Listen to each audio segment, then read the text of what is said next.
The highest possible stakes for the Tory faithful here in Manchester. Their party facing possible oblivion, wipeout by Farage. So what's Kemi Badenoch's plan to turn it round? Thank you for standing by the only party that can meet the test of our generation. The only party that can deliver a stronger economy and stronger borders. Everything else relies on getting this right. And then she reached out beyond the hall to small business owners and... We are fighting for the victims of crime. They want to know that we are on their side, that criminals will face the full force of the law. We are fighting for the farmers, putting food on our tables. These are our people, Conference. They are the backbone of our country. We fought for them before, and we will fight for them again. And even though most would say it was the last Tory government that blew up the public finances, she insists her rivals are even more irresponsible. Whether it's Starmer, Farage, Corbyn or Davey, all these men are shaking the same magic money tree. Following the same failed playbook, no plan for growth, no honesty about the scale of the challenges.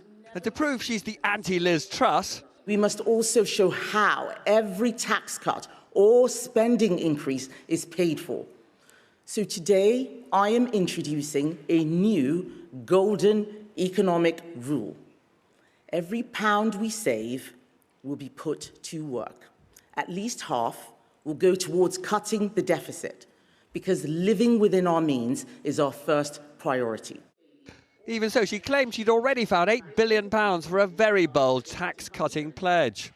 Conference, the next Conservative government will abolish stamp duty on your home. I thought you'd like that one. And finally, the call to arms.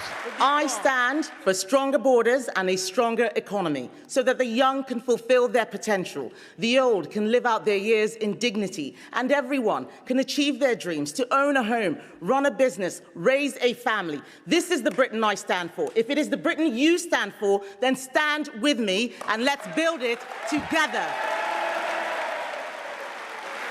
Unlike Keir Starmer, Kemi Badenoch decided not to launch personal attacks on Nigel Farage. Instead, she announced eye-catching policies that she thinks will appeal to reform voters, but will be seen by them as less reckless. Was stamp duty one of the things that you recommended?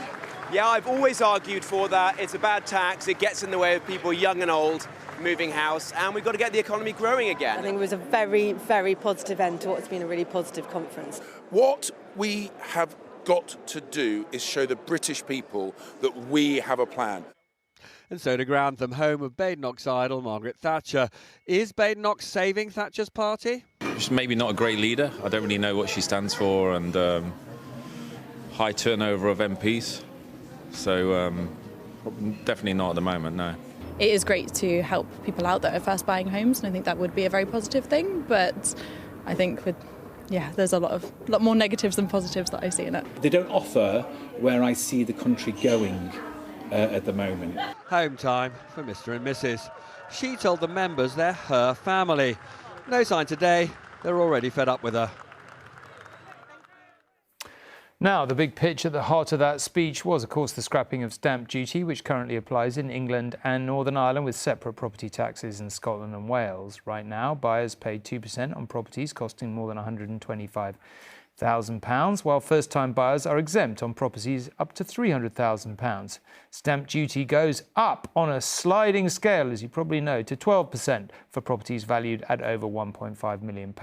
The Institute for Fiscal Studies estimates that abolishing stamp duty on primary residences will cost around £4.5 billion, and the Conservatives said they would fund this from £47 billion of savings they say they have identified. And Robert is here to talk about this. The Conservatives were in government for a very long time when they could have identified these savings and didn't. But what did you make of today? The speech seemed to go down well in the hall. Your feelings seemed to be that it settled the party, got her out of a bit of a hole. Fair? Well, it certainly shored up her position. Just one technical thing. The IFS is a calculation of how much it would cost is about what it would cost now. Yeah. At the time of the next election, the Tories are saying it's going to cost twice that, £9 billion. It's a lot of money. Yeah. Okay. It is a terrible tax. Economists say that actually polling by YouGov tonight shows that, you know, very large numbers of British people hate this tax.